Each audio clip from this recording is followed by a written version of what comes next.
The morning sun cast long shadows across Air Force Base as Captain Sarah Mitchell adjusted her headset for what felt like the thousandth time that month. The radio crackled with routine communications between pilots and ground control, but Sarah knew she would hear nothing directed at her. Despite being one of the most qualified air traffic controllers on the base, she had been relegated to monitoring backup frequencies and handling paperwork that could have been done by someone with half her experience. Sarah had joined the Air Force 8 years ago with dreams of making a difference, of being part of something bigger than herself. She had excelled in every training program, graduated top of her class from Air Traffic Control School, and had even completed additional certifications in emergency response protocols.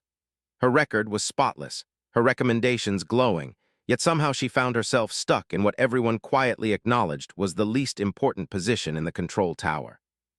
The reason was no secret, though nobody spoke about it openly. Major Robert Hayes, the tower supervisor, had made it clear from the day Sarah arrived that he didn't believe women belonged in high-pressure positions. He had never said it directly, of course. The military had strict policies about such things. Instead, he found other ways to express his opinion. Sarah was assigned to the quietest shifts, given the least challenging responsibilities, and passed over for every opportunity that came along. "Mitchell, you're on backup monitoring again today," Major Hayes announced as he entered the control room, his voice carrying that familiar tone of dismissal that Sarah had grown to despise. "Johnson will handle the primary frequency." Sergeant Mike Johnson looked uncomfortable as he glanced between Sarah and the major. Everyone knew Sarah was more qualified than Johnson, who had only been at the base for 6 months. But Johnson also knew better than to question Major Hayes's decisions. "Yes, sir," Sarah replied, keeping her voice steady and professional. She had learned long ago that showing any emotion would only give Hayes more ammunition to use against her. As the morning progressed, Sarah watched the activity around her with growing frustration. The base was busier than usual, with several training flights scheduled and a cargo delivery that would require careful coordination.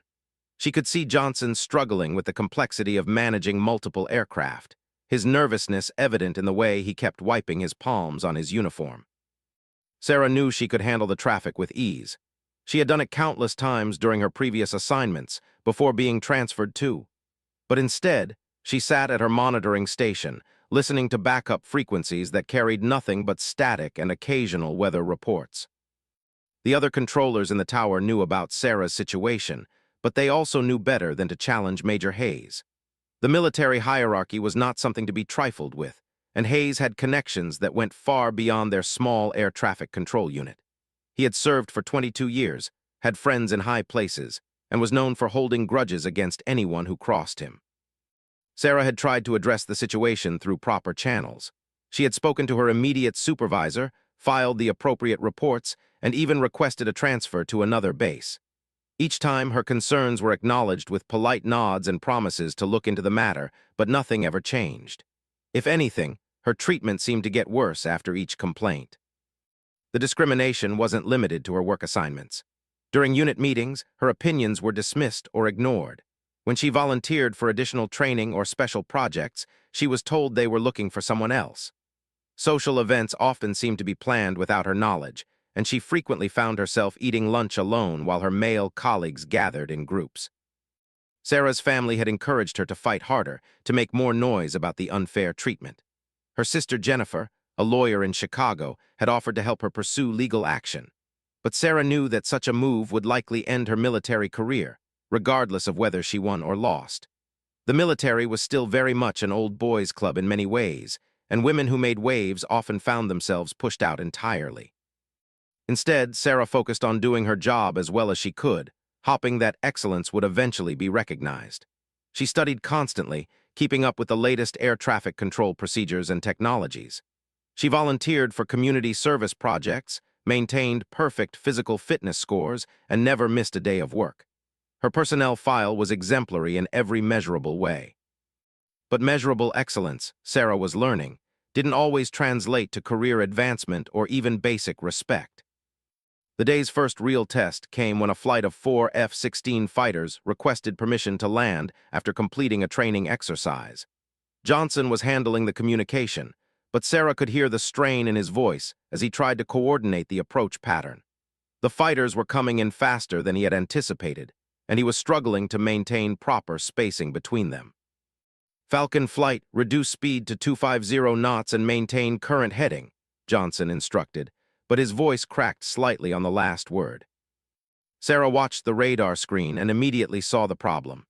The lead fighter was too close to the second aircraft, and if they continued on their current approach, they would need to execute a go-around, wasting fuel and creating unnecessary complications. She wanted to step in, to offer Johnson guidance or simply take over the communication herself, but she knew that doing so would only anger Major Hayes and might make things worse for both her and Johnson. So she remained silent, watching as Johnson worked through the problem on his own. Fortunately, the experienced fighter pilots recognized the spacing issue and adjusted their approach without being asked. The landing proceeded without incident, but Sarah could see that Johnson was shaken by how close things had come to requiring emergency procedures.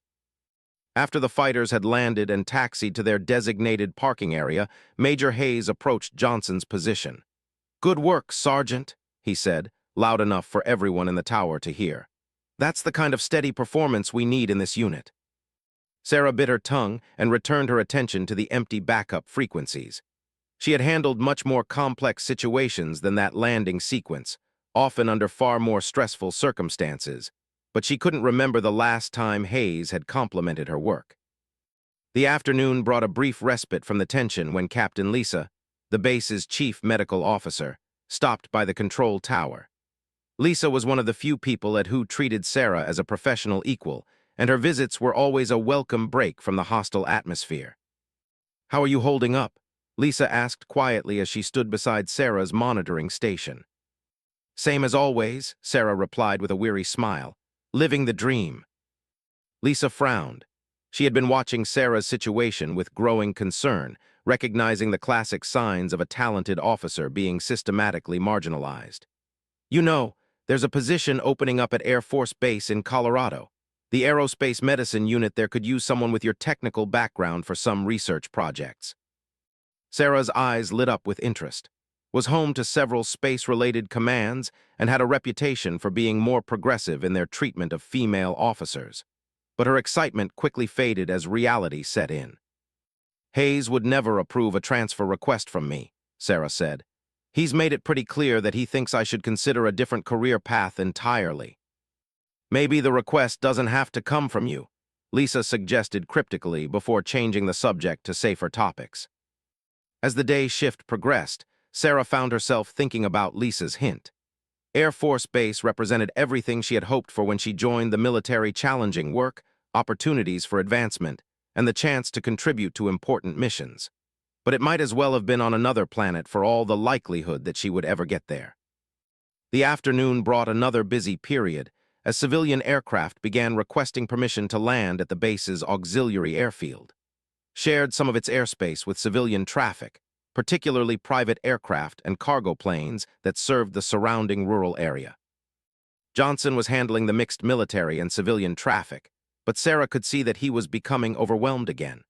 A cargo plane was requesting an expedited approach due to weather moving in from the west, while 2 military helicopters needed to transit through the same airspace. The timing required precise coordination, and Johnson was clearly struggling to manage all the moving pieces. "Tower, this is Cargo 77 Alpha requesting immediate approach clearance," the cargo pilot's voice crackled through the radio. "We have significant weather building behind us and need to get on the ground quickly." Johnson hesitated, clearly trying to work out the separation requirements in his head. Sarah watched the radar screen and immediately saw the solution. If he brought the cargo plane in from the south while directing the helicopters to hold at a specific altitude, everyone could be accommodated safely. But Johnson couldn't see it. He was fixated on the textbook approach pattern, which wouldn't work with the current traffic configuration and weather constraints. "Cargo 77 Alpha, stand by," Johnson finally replied, his voice tight with stress. Sarah watched as precious seconds ticked by. The weather was moving faster than predicted, and the cargo plane would soon be flying in conditions that made landing dangerous. The helicopter pilots were experienced enough to wait, but they were burning fuel while holding their position. Finally, unable to watch the situation deteriorate any further, Sarah stood up and moved to Johnson's position. "Mike," she said quietly. What if you bring the cargo plane in from the south vector and hold the helicopters at 3,000 feet? Johnson's face flushed with embarrassment, but he quickly saw that Sarah's solution would work. Thanks, he whispered, then keyed his microphone. Cargo 77 Alpha, turn left heading 180 for south approach to runway 27. Report 3 miles out. The cargo plane acknowledged and began its turn, while Johnson quickly coordinated with the helicopter pilots to hold at the designated altitude. The situation resolved smoothly, with all aircraft landing safely before the worst of the weather arrived. Major Hayes had been in his office during the incident and missed the entire exchange. When he emerged 10 minutes later, he found Johnson handling normal traffic levels with no apparent problems. Everything under control out here? Hayes asked. Yes, sir, Johnson replied, glancing quickly at Sarah. No problems. Hayes nodded approvingly and returned to his office, never knowing how close they had come to a potentially dangerous situation, or that Sarah had been the one to prevent it. As Sarah returned to her monitoring station, she felt the familiar mixture of satisfaction and frustration that had become her daily reality. She was good at her job, better than good, but the only people who knew it were her fellow controllers, who were too afraid to speak up on her behalf. The evening shift change brought Staff Sergeant Maria Santos, one of the few female enlisted personnel in the Air Traffic Control Unit. Maria had witnessed Sarah's treatment over the past year and sympathized with her situation, but as a junior enlisted member, she had even less power to change things than Sarah did. Any excitement today? Maria asked as she took over the backup monitoring position from Sarah. The usual, Sarah replied, gathering her charts and logbooks. Johnson needed some help with traffic coordination, but nothing too dramatic. Maria nodded knowingly. Everyone in the unit was aware that Johnson frequently struggled with complex situations, just as everyone knew that Sarah could handle them with ease. But the official record would show only that Johnson had successfully managed the day's air traffic with no incidents reported. As Sarah prepared to leave the tower, she reflected on the conversation with Lisa earlier in the day. The possibility of a transfer to Air Force Base seemed too good to be true, but maybe it was time to start exploring options outside of Major Hayes' sphere of influence.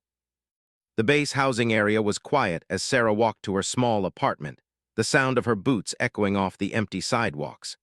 Most of the other officers had families and lived in larger quarters, but Sarah had grown accustomed to the solitude. In some ways, it was preferable to the forced interactions she endured during duty hours. Her apartment was furnished but meticulously organized, reflecting the military precision that governed every aspect of her life. Sarah had learned to find comfort in order and routine, especially when everything else seemed chaotic and unfair. She prepared a simple dinner while reviewing the technical manuals she studied every night.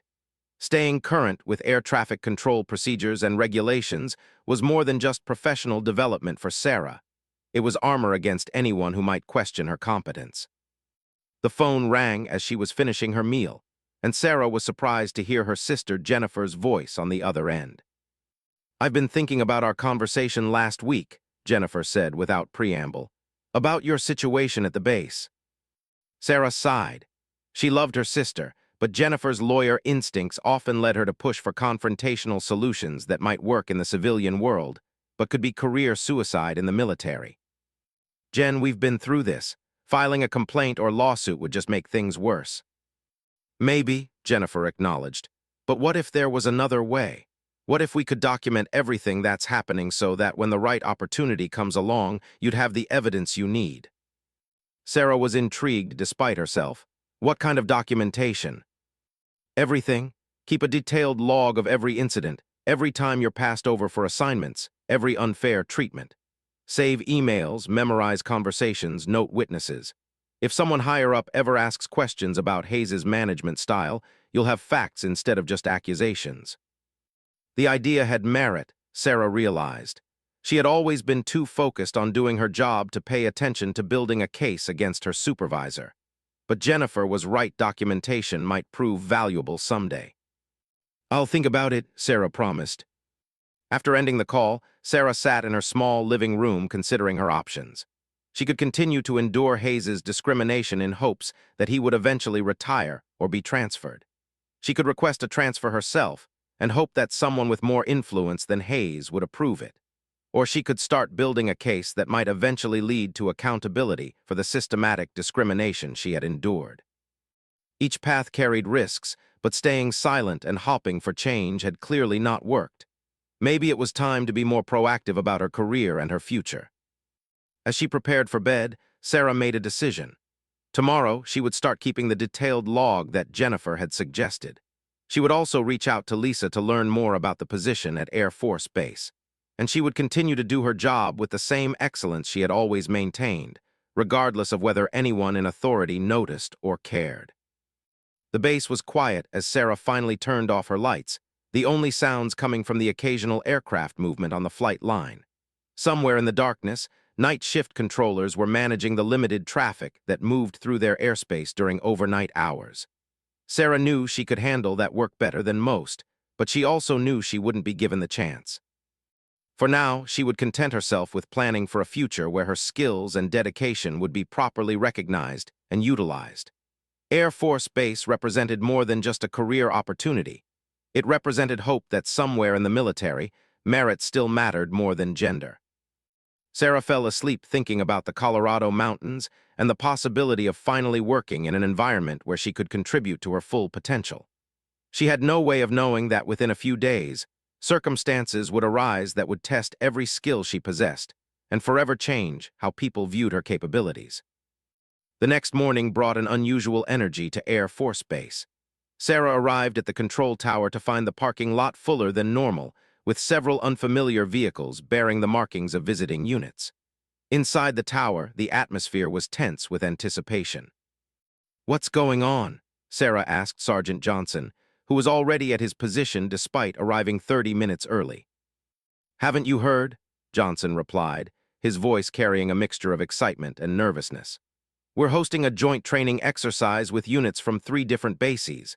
F-22 Raptors from Langley, A-10 Thunderbolts from Davis, and some special operations aircraft from locations that nobody's supposed to talk about."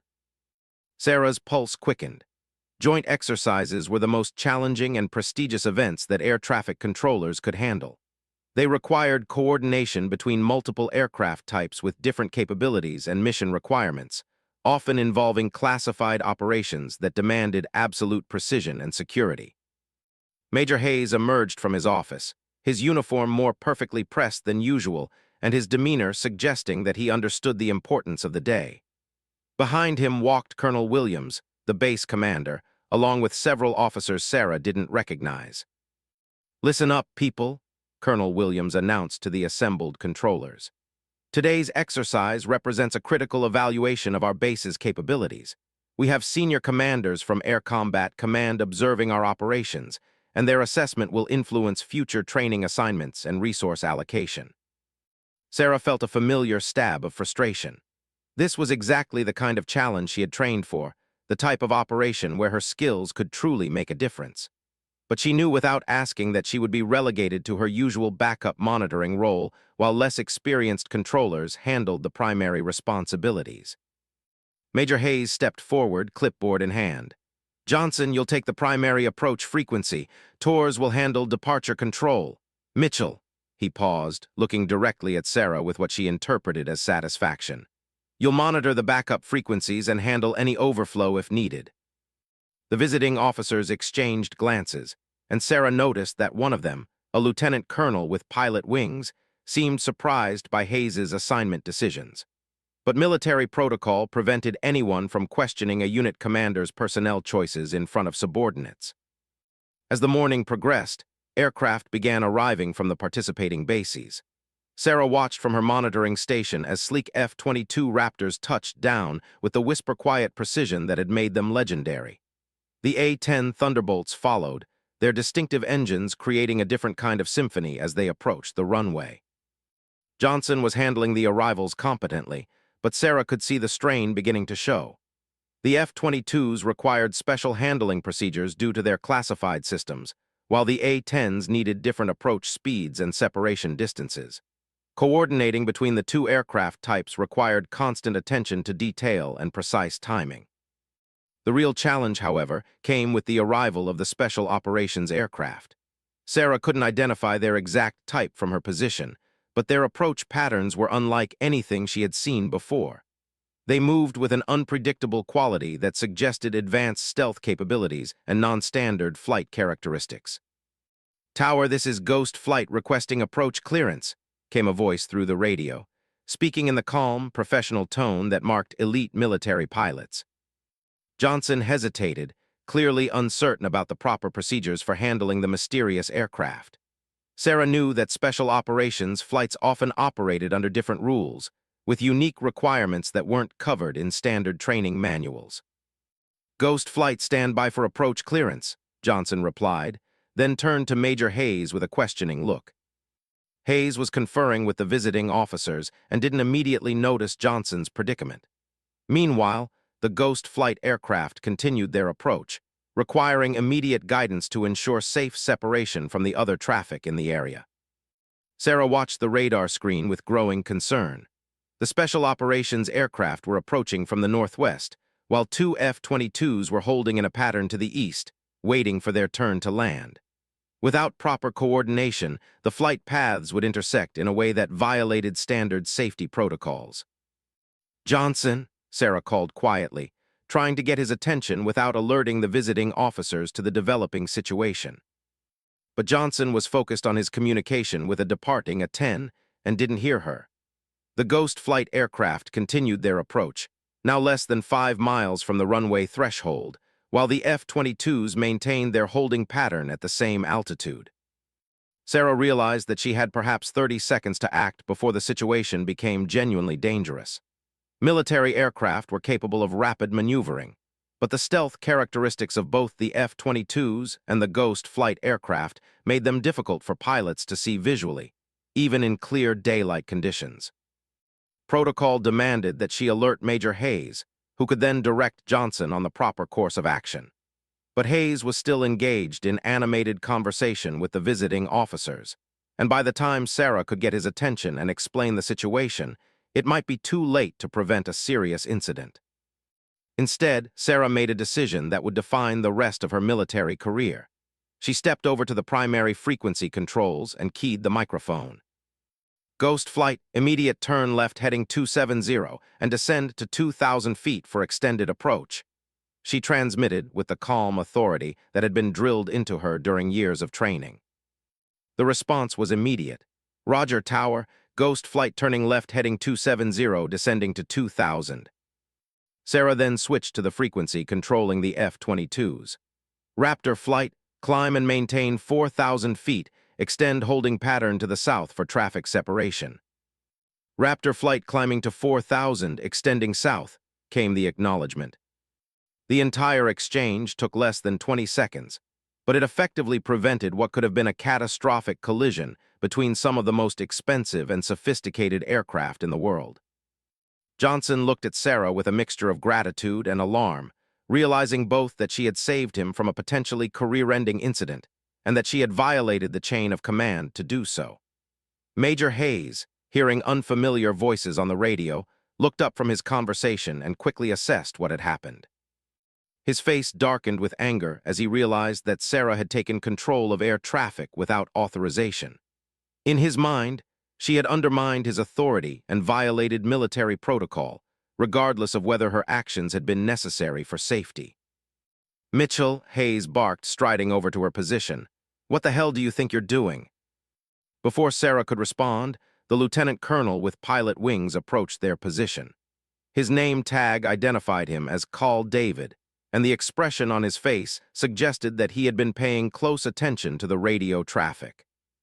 "Major Hayes," interrupted, his voice carrying the quiet authority that came with senior rank and extensive flying experience. "I'd like to understand what just happened here." Hayes straightened, clearly uncomfortable with being questioned by a senior officer. "Sir, Captain Mitchell exceeded her authority by taking control of air traffic without proper authorization. She was assigned to backup monitoring duties and should have followed proper protocol." Looked at Sarah, then at the radar screen, which still showed the aircraft in their newly separated positions. His pilot's experience allowed him to immediately understand the geometry of what had almost occurred. "Captain Mitchell," addressed Sarah directly, "can you explain your actions? Sarah felt the weight of everyone's attention on her. Her military career might well depend on how she answered this question, but she also knew that the truth was her only viable defense. Sir, Ghost Flight was approaching from the northwest at 2,000 feet, while Raptor Flight was holding east at the same altitude. Their flight paths were converging in a way that would have violated minimum separation standards. Sergeant Johnson was handling departure traffic and didn't have situational awareness of the conflict. Major Hayes was in conference and not immediately available for guidance. Given the time-critical nature of the situation, I judged that immediate action was necessary to prevent a potential collision. Nodded slowly, his eyes moving between Sarah and the radar display. As an experienced pilot, he understood that air traffic control decisions often had to be made in seconds, without the luxury of lengthy consultation or committee approval.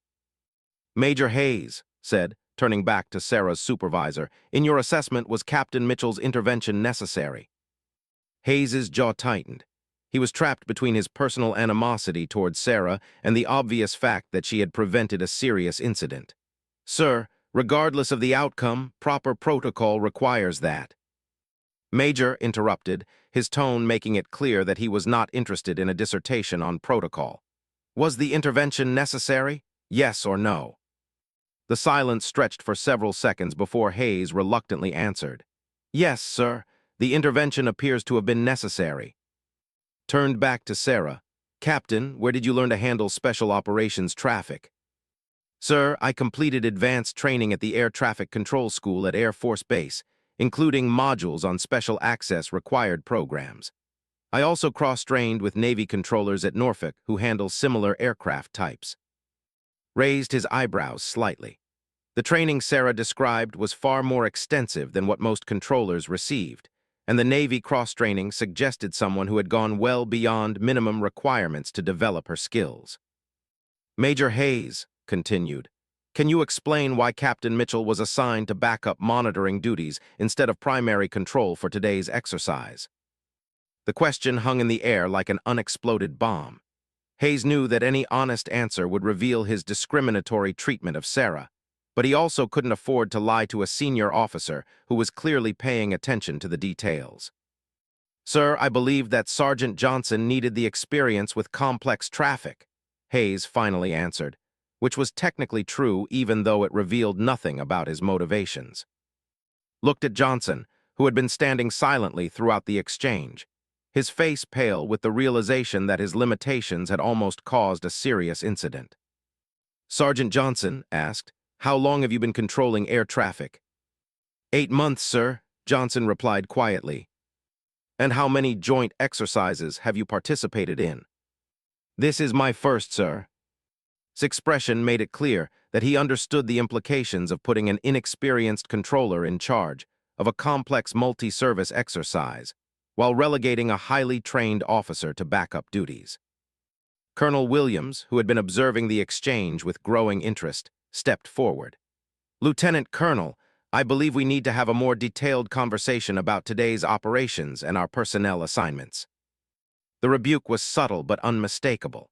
Williams was telling Hayes that his decisions were going to be reviewed by senior officers who clearly had concerns about what they had witnessed.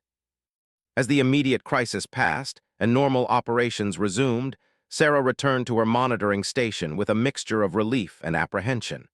She had done the right thing from a safety perspective, but she had also directly challenged Hayes's authority in front of visiting officers.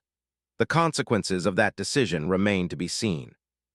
Throughout the rest of the morning, the joint exercise continued with increasing complexity. Fighter aircraft launched and recovered in rapid succession, while cargo planes brought in additional personnel and equipment for the training scenarios. Sarah watched from her backup position as Johnson struggled with the demanding pace, frequently requiring guidance from other controllers to maintain proper separation and timing. During a brief lull in activity, Lieutenant Colonel approached Sarah's station.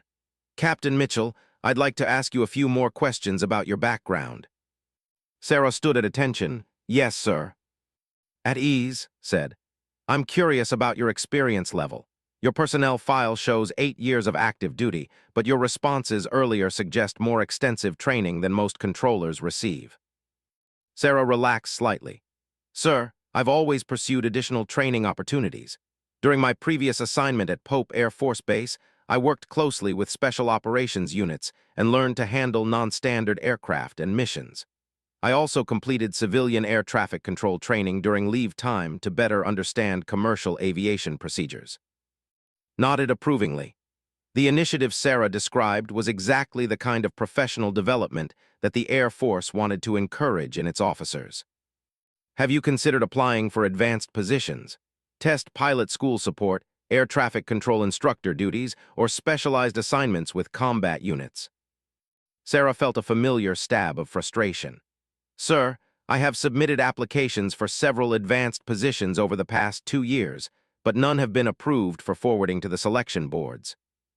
His eyes narrowed slightly. Not approved for forwarding? Who makes that determination? The unit commander, sir. Major Hayes reviews all applications from this unit before they go to higher headquarters. The implication was clear and filed the information away for future consideration. In his experience, officers with Sarah's qualifications and initiative should have been fast-tracked for advanced assignments, not languishing in backup positions at a training base. The afternoon brought the most challenging portion of the exercise, as the different aircraft types began flying simulated combat missions that required precise coordination between ground controllers and airborne elements. Sarah watched as Johnson became increasingly overwhelmed by the complexity of managing fighters, attack aircraft, and support elements operating in the same airspace. Tower, this is Hawkeye requesting immediate priority handling for medical emergency. Came an urgent transmission that made everyone in the control room instantly alert. Johnson's hands shook slightly as he responded. Hawkeye, state nature of emergency and souls on board. Tower, we have an in-flight medical emergency. Crew chief suffered apparent heart attack during cargo loading, requesting immediate clearance for emergency approach and medical personnel standing by. The situation required instant decision-making and coordination with multiple agencies. Johnson would need to clear other traffic from Hawkeye's approach path, coordinate with the base medical team, and ensure that emergency vehicles were positioned properly, all while maintaining safe separation for the remaining exercise aircraft. Sarah watched as Johnson hesitated, clearly overwhelmed by the multiple requirements of an emergency response. She looked toward Major Hayes, hoping he would step in to provide guidance, but Hayes was once again in discussion with visiting officers and seemed unaware of the developing crisis. Hawkeye, stand by, Johnson transmitted, his voice betraying his uncertainty.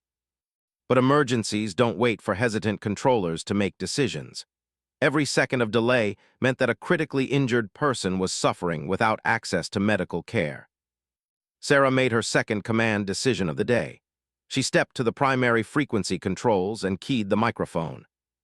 Hawkeye cleared for immediate approach, runway 27. All traffic, emergency aircraft inbound, maintain current positions until advised. Her voice carried the calm authority of someone who had trained extensively for exactly this type of situation. Within seconds, she had coordinated with the other controllers to halt all departing aircraft, directed incoming traffic to extend their holding patterns, and contacted the base medical team to position ambulances at the appropriate taxiway intersection. Hawkeye has the runway in sight, requesting crash and rescue standing by, the pilot transmitted. Hawkeye crash and rescue crews are in position. Wind is calm, runway 27 cleared for landing. Medical personnel standing by at taxiway Charlie. The cargo aircraft touched down smoothly and taxied quickly to the waiting ambulances. Within minutes, the injured crew chief was on his way to the base hospital, where doctors would later confirm that Sarah's quick action had saved precious time that proved critical to his survival. As the emergency concluded and normal operations resumed, Sarah realized that Major Hayes was standing directly behind her, his face flushed with anger at her second unauthorized intervention of the day. Captain Mitchell, Hayes said in a voice that barely controlled his fury, report to my office immediately. Sarah knew that her military career was about to take a dramatic turn, though she couldn't yet predict whether the change would be for better or worse. As she followed Hayes toward his office, she was aware that Lieutenant Colonel and Colonel Williams were watching the confrontation with great interest. The conversation that was about to take place would determine not only Sarah's immediate future, but also whether the Air Force would continue to waste the talents of one of its most capable officers, or finally recognize the value she brought to every mission she touched. Major Hayes's office felt smaller than usual as Sarah stood at attention in front of his desk, waiting for the storm that she knew was coming. The walls were covered with certificates, photographs, and commendations spanning Hayes's 22-year career, silent witnesses to the confrontation that was about to unfold. Hayes closed the door behind them and walked slowly around his desk, his movements deliberate and controlled in the way that experienced military officers used to project authority. When he finally spoke, his voice was quiet but filled with barely contained rage.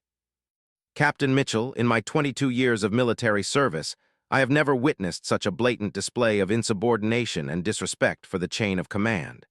Not once, but twice in a single day, you have undermined my authority and violated established protocols." Sarah remained at attention, staring straight ahead at a point on the wall behind Hayes's desk. She had expected this confrontation, but hearing the formal charges laid out made the reality of her situation crystal clear. "You were specifically assigned to backup monitoring duties," Hayes continued, his voice rising slightly. "Those orders were clear and unambiguous, yet you chose to ignore your assignment and interfere with operations that were none of your concern. Sir, in both instances, immediate action was required to prevent safety incidents," Sarah replied, maintaining the respectful tone that military protocol demanded even in the face of unjust criticism. Hayes slammed his hand on the desk, causing several pens to jump from their holder. "Safety incidents? The only incident here is your inability to follow orders and respect authority. Sergeant Johnson was handling both situations appropriately. Your interference was unnecessary and potentially dangerous." Sarah knew that Hayes was rewriting history to suit his narrative, but challenging him directly would only make her situation worse. Instead, she chose her words carefully. "Sir, with respect, the radar tracks clearly show that the aircraft separation was below minimum standards in the first incident, and the medical emergency required immediate response in the second. I acted only when it became apparent that delays could result in serious consequences." Hayes's face darkened further. "Don't lecture me about air traffic control, Captain. I was managing complex airspace when you were still in high school. Your arrogance and insubordination have finally caught up with you." The irony wasn't lost on Sarah that Hayes was criticizing her for precisely the kind of initiative and expertise that the Air Force supposedly valued in its officers. But she also understood that this confrontation was about much more than her actions today. It was the culmination of years of systemic discrimination and Hayes's determination to push her out of his unit. "I am recommending you for disciplinary action under Article 92 of the Uniform Code of Military Justice for failure to obey a lawful order," Hayes announced, pulling out a formal document that he had apparently prepared in advance. "You will also receive a letter of reprimand for your personnel file, and I am initiating proceedings to have you transferred from this unit." Sarah felt her heart sink as she realized the implications of what Hayes was proposing. An Article 92 charge could end her military career, while a letter of reprimand would make promotion nearly impossible. The transfer might actually be a blessing, but only if she could avoid the other punishments. "Sir, I request permission to speak with the base legal office before responding to these charges," Sarah said, exercising her right to legal counsel. Hayes's smile was cold and satisfied. "Of course, but I think you'll find that the evidence against you is overwhelming. Multiple witnesses observed your insubordination, and the radio recordings will clearly show that you violated direct orders." Before Sarah could respond, there was a knock on Hayes's office door. Hayes's expression shifted from satisfaction to annoyance as he called out, "Come in." Colonel Williams entered, followed by Lieutenant Colonel and another officer Sarah didn't recognize. The newcomer wore the silver eagle of a full colonel and had pilot wings with a command badge, suggesting someone with significant authority and flying experience. "Major Hayes," Colonel Williams said, "I'd like you to meet Colonel James from Air Combat Command Headquarters. He's here to evaluate our joint exercise capabilities." Hayes immediately snapped to attention, his demeanor shifting dramatically as he recognized that he was in the presence of senior officers who could significantly impact his career. Sir, it's an honor to have you visit our facility, Hayes said, his voice now carrying the respectful tone that Sarah had never heard him use with her. Colonel's expression was unreadable as he looked around the office, his eyes taking in the formal documents on Hayes's desk and Sarah's rigid posture. Major, I understand there was some discussion about Captain Mitchell's performance during today's exercise. Hayes hesitated, clearly uncertain about how much the visiting officers knew about the confrontation. Sir, there were some protocol issues that we're addressing through appropriate channels. Nodded slowly. Lieutenant Colonel has briefed me on the incidents involving the Ghost flight aircraft and the medical emergency. I'd like to hear your assessment of Captain Mitchell's actions. Sarah felt the tension in the room increase as Hayes realized he was being asked to criticize her performance in front of officers who had witnessed the actual events. He was trapped between his personal animosity toward Sarah and the obvious fact that her interventions had prevented serious problems. Sir, while Captain Mitchell's actions may have had positive outcomes, the manner in which she exceeded her authority raises concerns about discipline and chain of command, Hayes replied carefully. His eyes narrowed slightly. Major, are you suggesting that preventing potential aircraft collisions and responding to medical emergencies should be subordinated to protocol concerns? The question was obviously a trap, and Hayes seemed to realize that his answer could define how the visiting officers viewed his leadership capabilities. No, sir. Safety is always our primary concern. However, proper procedures exist to ensure that safety decisions are made by appropriately authorized personnel. Turned to Sarah. Captain Mitchell, can you explain why you felt it necessary to take direct action in both situations? Sarah chose her words carefully, knowing that her military future might depend on this conversation. Sir, in the first incident, I observed aircraft separation that was below minimum standards with insufficient time to follow normal reporting procedures. In the second incident, a medical emergency required immediate response. In both cases, I assessed that the time required to obtain proper authorization could have resulted in serious consequences. Nodded approvingly. And your assessment of the appropriate separation standards was based on what training? Sir, I completed advanced air traffic control training at Air Force Base, including modules on special operations aircraft. I also cross-trained with Navy controllers at Norfolk Naval Air Station and have handled similar situations during previous assignments.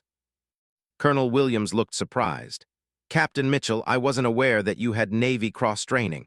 That's unusual for Air Force controllers. Sarah glanced at Hayes before responding. Yes, ma'am. I requested the cross-training during leave time to broaden my experience with different aircraft types and procedures. Seemed impressed by Sarah's initiative in seeking additional training. Major Hayes, are you familiar with Captain Mitchell's extended qualifications? Hayes shifted uncomfortably.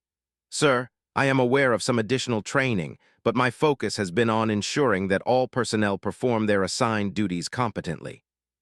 The subtle criticism in his expression suggested that he found Hayes's answer inadequate. As a senior officer responsible for evaluating unit capabilities, understood that effective leaders should be fully aware of their personnel's qualifications and should be utilizing their best people for the most challenging assignments. Lieutenant Colonel spoke up. Colonel, I should mention that Captain Mitchell's interventions today likely prevented what could have been serious incidents. The first situation involved stealth aircraft with limited visual acquisition capability, and the second involved a time-critical medical emergency. Nodded, then looked back at Hayes. Major, given Captain Mitchell's qualifications and her performance during today's exercise, can you explain your decision to assign her to backup monitoring duties rather than primary control? The question struck at the heart of Hayes's discriminatory treatment of Sarah, and everyone in the room understood the implications. Hayes's face flushed as he struggled to find an explanation that wouldn't reveal his bias. Sir, I believed it was important to give Sergeant Johnson experience with complex operations, Hayes finally answered. His eyebrows raised slightly, and Sergeant Johnson's qualifications for handling multi-service joint exercises. Sir, Johnson has 8 months of air traffic control experience and has performed adequately in routine operations. The contrast between Johnson's minimal experience and Sarah's extensive qualifications was obvious to everyone present. His expression made it clear that he found Hayes's personnel decisions questionable at best. Colonel Williams stepped forward.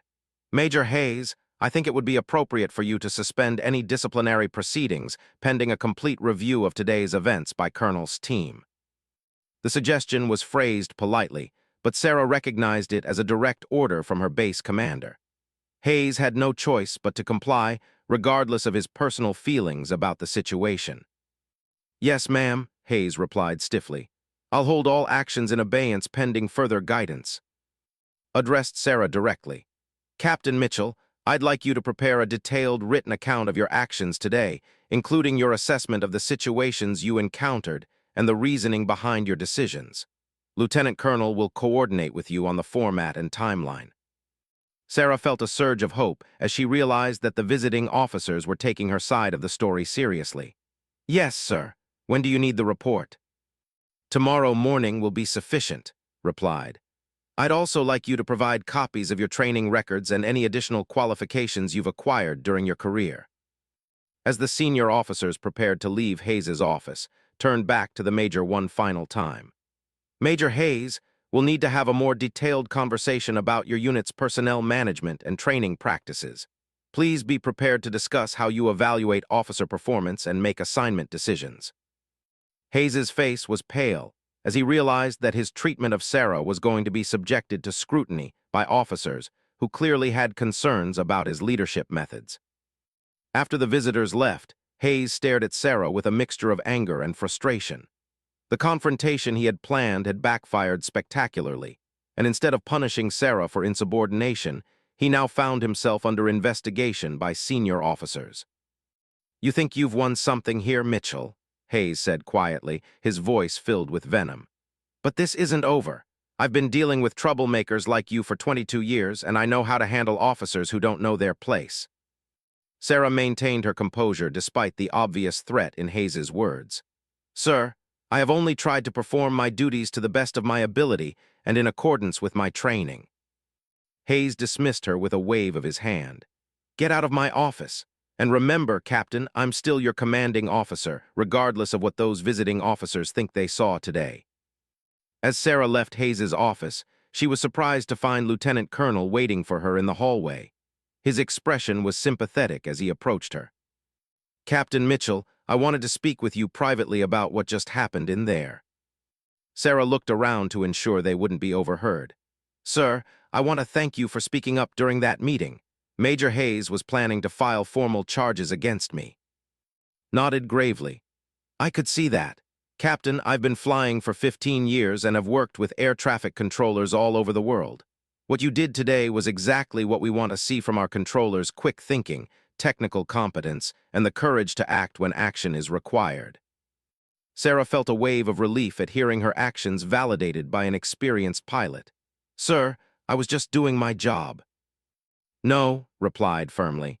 "You were doing your job exceptionally well under difficult circumstances. Most controllers would have hesitated or deferred to authority even if it meant accepting unnecessary risks. You prioritized safety over protocol, which is exactly the right decision." Paused, looking around to ensure their conversation remained private. "Captain, I'm going to ask you some direct questions, and I need honest answers. How long has Major Hayes been treating you this way?"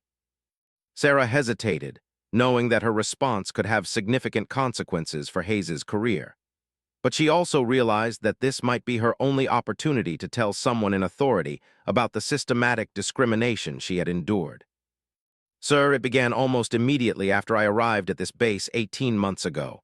I was initially assigned to primary control duties, but within 2 weeks, Major Hayes moved me to backup monitoring. Since then, I've been excluded from complex operations, passed over for training opportunities, and generally marginalized despite my qualifications and performance." His jaw tightened as he listened to Sarah's account. "Have you filed any formal complaints?" "Yes, sir. I've spoken to my immediate supervisor, submitted written reports through the chain of command, and requested transfers to other bases. Each time I was told that my concerns would be investigated, but nothing ever changed." Nodded grimly. "Captain, I want you to know that, Colonel, and I will be conducting a thorough review of your situation." Today's events have raised serious questions about how this unit utilizes its personnel and whether qualified officers are being properly employed. Sarah felt tears threatening to form and blinked them back. After months of feeling isolated and ignored, finally having someone in authority acknowledge her situation was overwhelming. "Sir, I just want the opportunity to do my job and contribute to the mission. I didn't join the Air Force to sit in a corner monitoring empty frequencies." "I understand," replied. "And based on what I observed today, the Air Force needs officers like you in positions where your skills can be fully utilized. Colonel specializes in identifying and developing talent for special operations and high-priority assignments. Your performance today has definitely caught his attention." As they walked toward the exit of the administrative building, offered one final piece of advice. "Captain, make sure your written report tomorrow is comprehensive and factual. Document everything you remember about today's events, including the technical details of the aircraft separation issues and the timeline of the medical emergency response. The more detailed your account, the better we can assess what really happened." Sarah returned to her apartment that evening with a mixture of hope and apprehension. The events of the day had been dramatic and potentially life-changing, but she had learned not to count on positive outcomes until they were actually realized. She spent the evening preparing the detailed report that Colonel had requested, carefully documenting every aspect of her interventions and the reasoning behind her decisions. She also gathered copies of her training records, commendations from previous assignments, and documentation of the additional qualifications she had earned during her career. As she worked, Sarah reflected on how dramatically her situation had changed in a single day. This morning, she had been a marginalized officer with limited prospects for advancement. Tonight, she was preparing a report for senior officers who seemed genuinely interested in her capabilities and concerned about her treatment. The phone rang as she was finishing her documentation, and Sarah was pleased to hear Dr. Lisa's voice. "Sarah, I heard through the grapevine that there was some excitement in the tower today. Are you all right?" Sarah smiled, grateful to have at least one friend on the base who cared about her welfare. "It's been an interesting day, Lisa. I can't go into details, but let's just say that some visiting officers got a chance to see what actually goes on in our unit." "I hope that's a good thing," Lisa replied with concern in her voice. "I think it might be," Sarah said cautiously. "We'll know more in the next few days." After ending the call, Sarah returned to her report preparation. She had one chance to tell her story to officers who seemed willing to listen, and she was determined to make the most of the opportunity. As she fell asleep that night, Sarah couldn't shake the feeling that tomorrow would bring changes that would affect the rest of her military career. Whether those changes would be positive or negative remained to be seen, but for the first time in months, she felt hope that her situation might finally improve. Sarah arrived at the base headquarters building 30 minutes early for her meeting with Colonel, carrying a thick folder containing her detailed report and supporting documentation. The morning air was crisp, and the early sunlight cast long shadows across the parking lot as she walked toward what could be the most important meeting of her military career. The headquarters building was busier than usual, with several unfamiliar vehicles in the parking lot and personnel moving with the purposeful energy that marked a significant ongoing operation. Sarah checked in with the receptionist and was directed to a conference room where Colonel and Lieutenant Colonel were waiting along with two other officers she didn't recognize. "Captain Mitchell," said as she entered the room, "please have a seat. I'd like you to meet Lieutenant Colonel Sarah Barnes from the Inspector General's office and Major Thomas Wright from Air Force Personnel Command." Sarah felt her pulse quicken as she realized the scope of the investigation that was apparently. The Inspector General's office only became involved when there were serious concerns about command climate or potential misconduct, while Personnel Command's presence suggested that career and assignment decisions were being reviewed. "Before we begin," continued, "I want to assure you that this is an administrative review, not a disciplinary proceeding. We're here to gather information and ensure that all personnel in this unit are being properly utilized and treated fairly." Lieutenant Colonel Barnes leaned forward slightly. "Captain Mitchell, we've reviewed your personnel file and the preliminary reports from yesterday's incident. What we'd like to do today is get your perspective on both the specific events that occurred and the broader context of your assignment here at." Sarah handed over her prepared report. "Ma'am, I've documented everything I could remember about yesterday's events, including the technical aspects of the air traffic control situations and the timeline of my actions. Began reading through Sarah's report while Barnes continued with her questions. Captain, let's start with the broader picture. Can you describe your typical duties and responsibilities hereat? Sarah took a deep breath and began recounting the systematic marginalization she had experienced since arriving at the base. She described being relegated to backup monitoring duties despite her qualifications, being excluded from complex operations and training opportunities, and the general atmosphere of discrimination that pervaded her interactions with Major Hayes.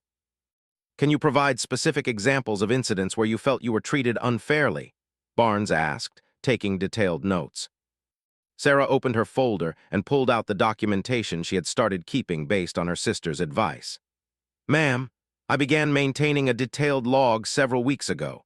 Here are documented instances where I was passed over for assignments that went to less qualified personnel, excluded from training opportunities, and subjected to disparate treatment. Barnes examined the log with growing interest. Captain, this is very thorough documentation. Have you filed formal complaints about any of these incidents? Yes, ma'am. I filed complaints through the chain of command on 3 separate occasions and requested transfers twice. Each time, I was told that my concerns would be investigated, but I never received any follow-up information or saw any changes in my treatment.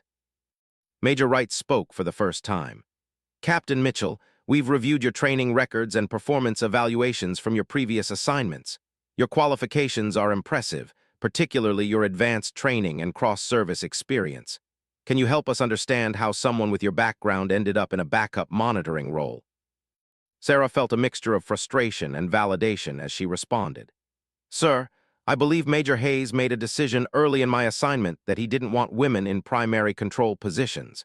He never stated this explicitly, but his actions consistently demonstrated a pattern of excluding female personnel from challenging or high-visibility assignments. Looked up from Sarah's report. Captain, this account of yesterday's incidents is extremely detailed and technically sound. Your analysis of the aircraft separation issues shows a sophisticated understanding of air traffic control procedures and safety requirements. Lieutenant Colonel nodded in agreement. Colonel, I've reviewed the radar data from yesterday's exercise, and Captain Mitchell's assessment is completely accurate. The separation between Ghost Flight and Raptor Flight would have violated minimum standards by a significant margin. Barnes continued her questioning. Captain Mitchell, how has this treatment affected your career development and morale? Sarah hesitated, knowing that her answer would reveal the personal cost of the discrimination she had endured. Ma'am, it's been extremely frustrating to know that I have capabilities that aren't being utilized. I joined the Air Force to serve my country and contribute to important missions. Instead, I've spent the last 18 months essentially sidelined while watching less experienced personnel handle the challenging work that I'm trained and qualified to do. Closed Sarah's report and looked directly at her. Captain, based on your qualifications and the performance we observed yesterday, you should be handling the most complex air traffic control assignments, not monitoring backup frequencies. The fact that you were relegated to a backup role during a major joint exercise represents a significant misuse of Air Force resources. Barnes added, more importantly, the pattern of treatment you've described raises serious concerns about equal opportunity and fair treatment of all personnel regardless of gender. Major Wright leaned forward. Captain Mitchell, if you could design your ideal Air Force assignment, what would it look like? Sarah's eyes lit up with enthusiasm as she considered the question. Sir, I'd love to work with special operations units, handling the most challenging and technically demanding air traffic control missions. I'm particularly interested in assignments that involve classified aircraft and non-standard operations. I'd also like to eventually become an instructor, helping to train the next generation of air traffic controllers. Exchanged glances with the other officers. Captain, are you familiar with the air traffic control operations at Field in Florida? Sarah's heart raced as she recognized the name of the home base for Air Force Special Operations Command. Yes, sir. They handle some of the most challenging and classified missions in the Air Force. They also happen to have an opening for an experienced air traffic controller with special operations qualifications, continued. The position requires someone who can handle non-standard aircraft, classified missions, and high-stress environments. Based on what we've observed, you might be exactly what they're looking for. Sarah felt tears of joy threatening to form as she realized that her situation might finally be changing for the better. "Sir, that would be a dream assignment for me." Barnes spoke up. "Captain Mitchell, before we discuss future assignments, we need to complete our investigation of the command climate issues here at. Are you willing to provide a formal statement about your treatment under Major Hayes's supervision?" Sarah nodded without hesitation.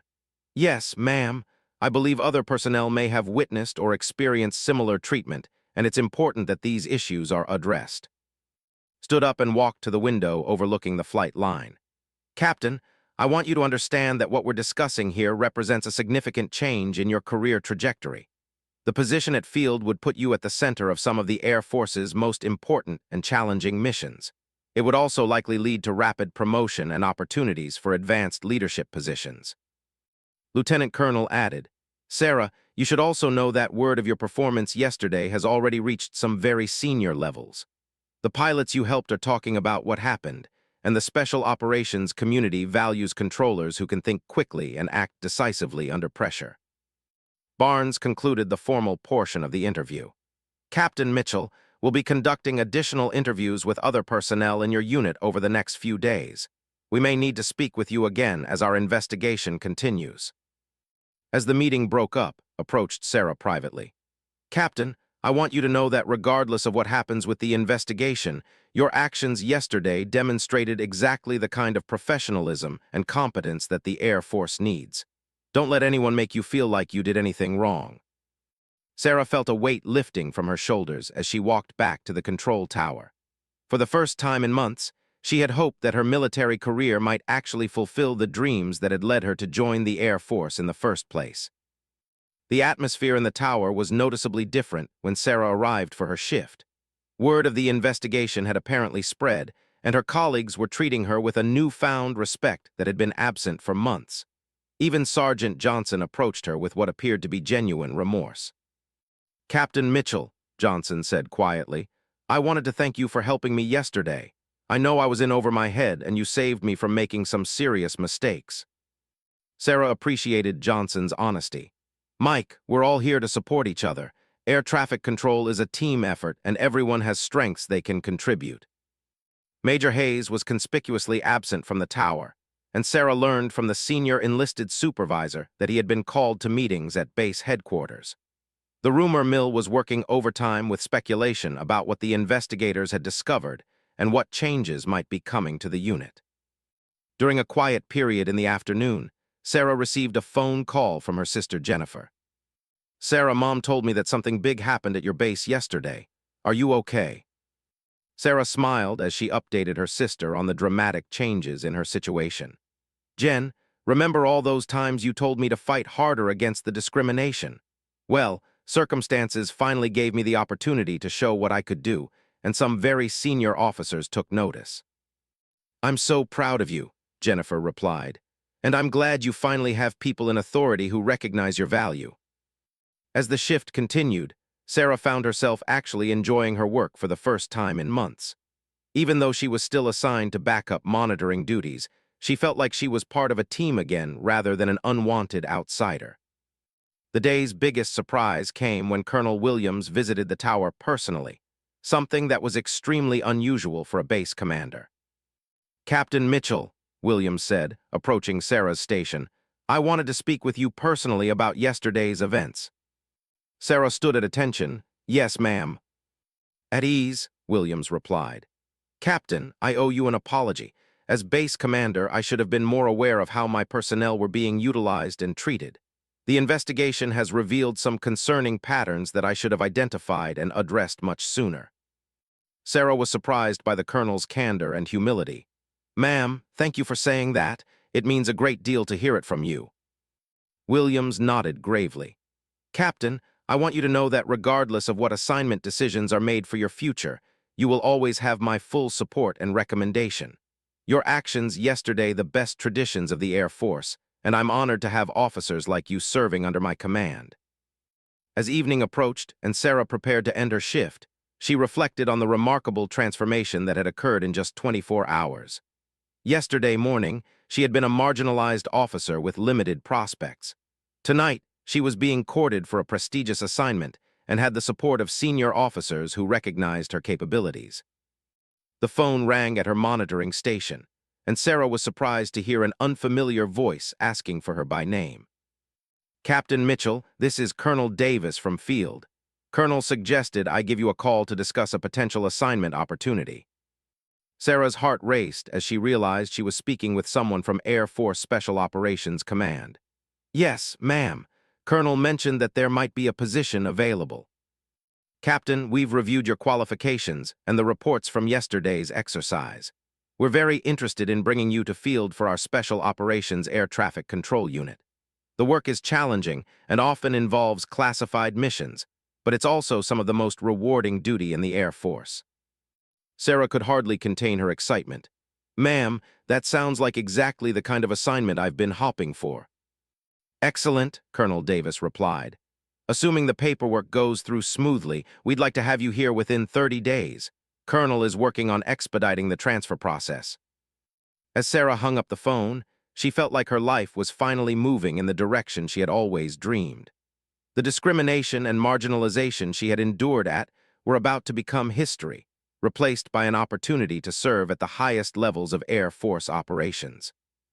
Her shift ended with a personal visit from Lieutenant Colonel, who had returned to the tower to check on how she was handling the dramatic changes in her situation.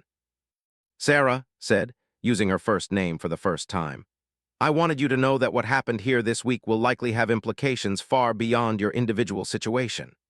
The investigation has revealed systemic issues that need to be addressed, and your courage in speaking up will help ensure that other qualified officers don't face similar discrimination." Sarah felt a deep sense of satisfaction knowing that her ordeal might prevent other women from experiencing the same marginalization she had endured. "Sir, that means more to me than any individual recognition or assignment." As she walked to her car that evening, Sarah realized that she was no longer the frustrated and marginalized officer who had arrived at work that morning.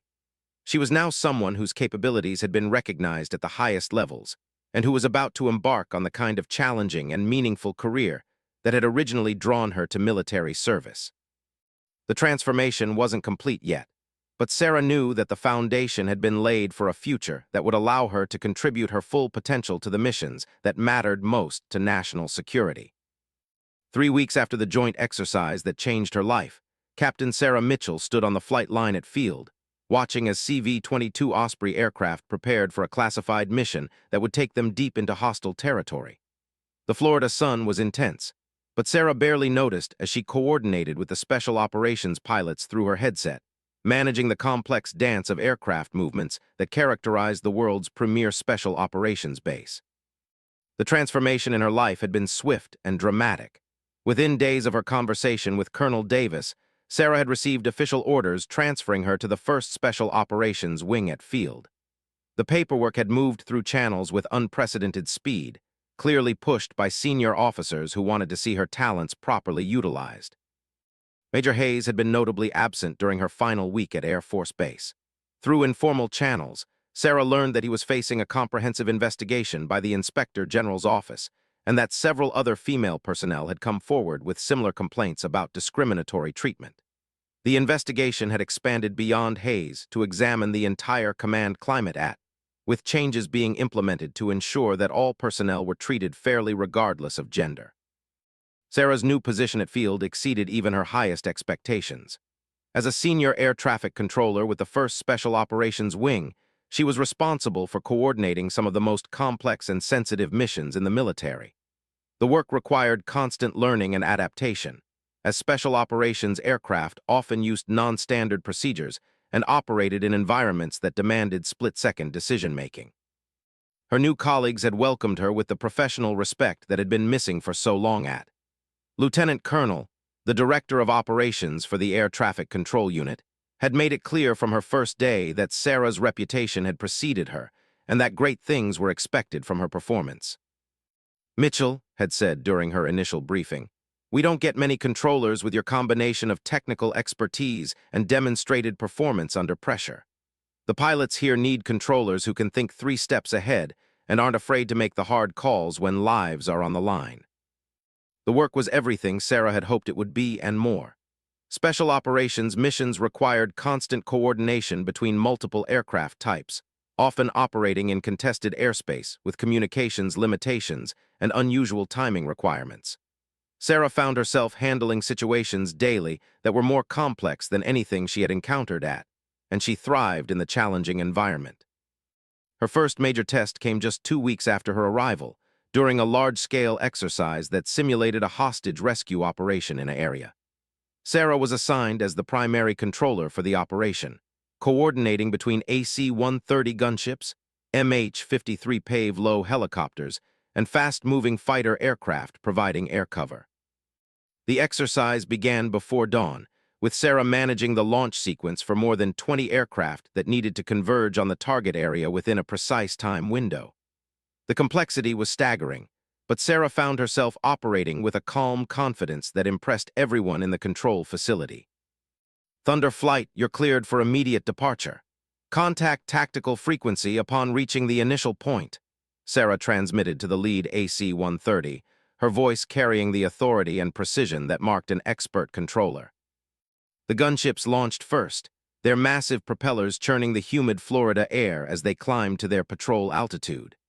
Sarah monitored their progress while coordinating with the helicopter flights that would follow 20 minutes later, timing their departure to ensure perfect convergence at the target area. Knife Flight, stand by for departure clearance, Sarah announced to the helicopter formation. Weather at the target area is clear with light winds from the southeast. The complexity of the operation required Sarah to maintain constant communication with multiple agencies, including the pilots, ground forces, intelligence units, and senior commanders who were monitoring the exercise from a command center. Any mistake in timing or coordination could compromise the simulated mission and potentially cost lives in a real-world scenario. As the aircraft converged on the target area, Sarah received an urgent communication from the exercise controllers. Tower, this is exercise control. We're injecting a simulated surface-to-air missile threat into the scenario. All aircraft need to execute immediate evasive maneuvers. The sudden change required Sarah to rapidly reassess the entire operation and coordinate new flight paths that would keep the aircraft safe while still allowing them to complete their mission objectives. In seconds, she developed a new approach plan that would bring the gunships in from an unexpected direction, while the helicopters used terrain masking to avoid the simulated threat. All Thunder and Knife flights, immediate tactical modification, Sarah transmitted with calm authority. Thunder Flight, turn left heading 270 and descend to tactical altitude. Knife Flight, follow the valley approach as briefed in Contingency Plan Charlie. The pilots responded immediately to Sarah's directions, executing the complex maneuvers with the precision that characterized special operations units. The exercise concluded successfully, with all objectives achieved despite the simulated threats and challenges that had been injected into the scenario. After the aircraft had returned and been debriefed, Lieutenant Colonel approached Sarah's control position with a broad smile on his face. "Mitchell, that was absolutely outstanding," said. "The way you adapted to the threat injection and coordinated the tactical modifications was exactly what we need to see from our controllers." Sarah felt a deep satisfaction that had been missing from her work for far too long. "Thank you, sir. It felt good to be part of a successful mission." Nodded approvingly. "Sarah, I want you to know that the pilots are already talking about your performance. Word travels fast in the special operations community, and having the confidence of the aircrew is the highest compliment a controller can receive." The validation from experienced special operations pilots meant more to Sarah than any formal recognition or award. These were the most demanding and skilled aviators in the military, and earning their trust was a mark of professional achievement that few controllers could claim. Sarah's reputation continued to grow as she handled increasingly complex and sensitive missions. Her technical expertise, combined with her ability to remain calm under pressure, made her a favorite among pilots who operated in high-threat environments where precision and quick thinking could mean the difference between mission success and catastrophic failure. 6 months after her arrival at field, Sarah received a phone call that would mark another milestone in her transformed career. Colonel, who had played such a crucial role in recognizing her capabilities, was calling with news about an opportunity that would take her career to even higher levels. Sarah said, using the familiar address that had developed during their ongoing professional relationship, "I have an opportunity that I think might interest you. The Air Force is looking for qualified controllers to support a new classified program that involves some of the most advanced aircraft in our inventory." Sarah's pulse quickened as she realized that was describing the kind of assignment that represented the pinnacle of air traffic control careers. "Sir, that sounds exactly like the kind of challenge I'd be interested in." "I thought you might say that," replied with evident satisfaction. "The position would require you to obtain additional security clearances and complete specialized training, but it would also put you at the forefront of some of the most important developments in military aviation." The conversation continued for another 20 minutes, with outlining the requirements and responsibilities of the classified position. Sarah learned that she would be working with experimental aircraft that pushed the boundaries of current technology, requiring controllers who could adapt to constantly changing procedures and handle situations that had never been encountered before. "Sir, when would this assignment begin?" Sarah asked, trying to contain her excitement. "If you're selected, the training would start in about 4 months. But Sarah, I want you to understand that this isn't just a career opportunity for you. The program needs controllers who can think creatively and handle unprecedented situations. What you did at, and what you've been doing at field, demonstrates exactly the kind of initiative and competence that this program requires." After ending the call, Sarah reflected on the remarkable journey that had brought her from the depths of discrimination and marginalization to the threshold of one of the most prestigious assignments in military aviation. The transformation had begun with her decision to speak up during that critical day when she chose to prioritize mission success over personal safety. That evening, Sarah called her sister Jennifer to share the news about the potential new assignment. "Sarah, I'm so proud of how you've turned this situation around," Jennifer said, her voice filled with emotion. "Remember when you thought your career was over? Now you're being offered assignments that most officers can only dream about." Sarah smiled as she considered her sister's words. "Jen, you were right when you told me to document everything that was happening. Having that evidence was crucial when the investigators needed to understand the pattern of discrimination." "But the documentation was just the foundation," Jennifer replied. "What really made the difference was your courage to act when the situation demanded it. You could have stayed quiet and avoided conflict, but instead you chose to do what was right." The conversation reminded Sarah of all the people who had supported her through the difficult times and helped her achieve the recognition she now enjoyed. Dr. Lisa had provided friendship and encouragement when Sarah felt isolated and alone. Lieutenant Colonel had been willing to speak up for her when senior officers needed to understand what had really happened during the joint exercise. Colonel had recognized her potential and worked to ensure that she received opportunities to demonstrate her capabilities. Even Sergeant Johnson had played a role in her transformation, though perhaps not in the way he had intended.